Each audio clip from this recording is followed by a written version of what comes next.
ওনাকেই তো আসলে সরকারকে বলতে হবে উনি কী সহযোগিতাটা চান, কারণ উনি কি স্ট্যাটাসে আছেন সেটা ওনাকে জানাতে হবে, এটা প্রথমত। কারণ উনি যদি রিফিউজি স্ট্যাটাসে থাকেন তাহলে বাংলাদেশ সরকারের পক্ষে সেটা জানা সম্ভব না। জানা সম্ভব না এই কারণে যে হোস্ট কান্ট্রি কখনো এই স্ট্যাটাসে, এই ধরনের স্ট্যাটাসে যারা আছেন তাদের কোনো তথ্য অন্য তার সরকারের সাথে শেয়ার করে না। কারণ এটা সো ওনাকে বলতে হবে এটা। উনি যদি পাসপোর্ট চান বাংলাদেশের নাগরিক হিসেবে, উনি পাসপোর্ট প্রাপ্য।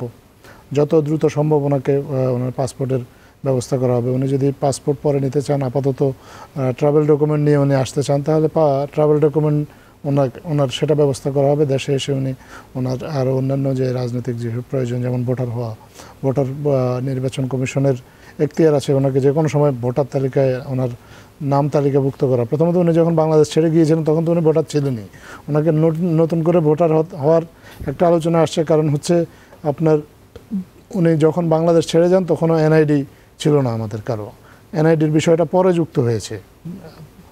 তো এখন ভোটার হওয়ার জন্য এনআইডি গ্রহণটা বাধ্যতামূলক। সেই এনআইডিটাও দ্রুততর সময়ের মধ্যে ওনাকে দেওয়া হবে এবং উনি ভোটারও হতে পারবেন এখানে এসে।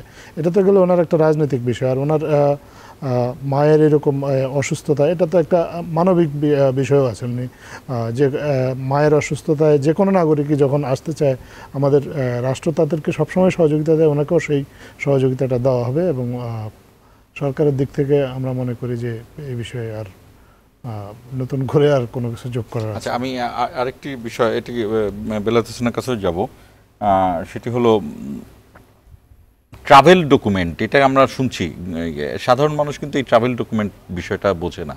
এটাকে যদি একটু খোলাসা করতেন। আর আরেকটি বিষয় হলো যে তিনি তো তার পাসপোর্টটি নিশ্চয়ই লন্ডনে হাই কমিশনের কাছে দিয়েছিলেন এবং তারপর সেটি রিনিউ করা হয়নি, আমরা এই পর্যন্তই জানি।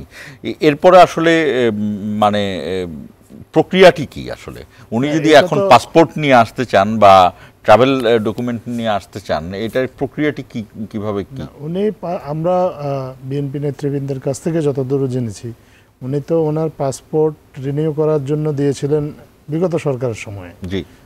এবং বিগত সরকারের সময়ে হাই কমিশনে যারা এই বিষয়ে দায়িত্বপ্রাপ্ত ছিলেন, ওনারা তার পাসপোর্টই গ্রহণ করেননি, রিনিউ অ্যাপ্লিকেশনটাই গ্রহণ করেননি। সো অ্যাপ্লিকেশনটা যেহেতু গ্রহণ করেননি, সেটা প্রসেস হয়নি, খুব স্বাভাবিক।